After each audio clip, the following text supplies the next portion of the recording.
Home loan लेने का सोच रहे हो तो अपने स्पाउस के साथ जॉइंट होम लोन लेकर कैसे आप लाखों रुपए बचा सकते हो ये मैं एक्सप्लेन करती हूँ। मान लो नैना और कबीर ने 80 लाख का होम लोन लिया है at 8% interest rate for 20 years. तो उनकी एनुअल ईएमआई हुई, मतलब साल का उन्हें इतना ईएमआई अमाउंट पे करना पड़ेगा, जिसमें 1.2 लाख रुपीज है प्रिंसिपल अमाउंट और 6.84 लाख है इंटरेस्ट अमाउंट।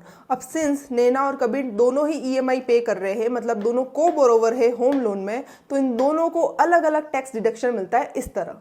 तो सेक्शन 80C के थ्रू दोनों को अलग अलग 1.5 लाख तक का प्रिंसिपल अमाउंट पर टैक्स डिडक्शन मिलेगा, और सेक्शन 24B में इंटरेस्ट अमाउंट पर दोनों को अलग अलग 2 लाख तक का टैक्स डिडक्शन मिलेगा अगर सेल्फ ऑक्यूपाइड है। तो अगर उन्होंने लेट आउट कर दिया है, मतलब रेंट पर चढ़ा दिया है, तो इंटरेस्ट की कोई लिमिट नहीं है, पूरा इंटरेस्ट वो क्लेम कर सकते हैं। तो इस केस में उनका टोटल टैक्स डिडक्शन हुआ 7 लाख तक का दोनों का मिलाकर। अगर दोनों ही हस्बैंड एंड वाइफ 30% के टैक्स ब्रैकेट में आते हैं तो इस टैक्स डिडक्शन से उनका 2.1 लाख तक का टैक्स सेविंग हो जाए। लेकिन इतना सब टैक्स डिडक्शन क्लेम करने के लिए आपको इन 3 चीजों का ध्यान रखना है जो मैंने कैप्शन में लिखा है। और वीडियो अच्छी लगी तो share this with your friends.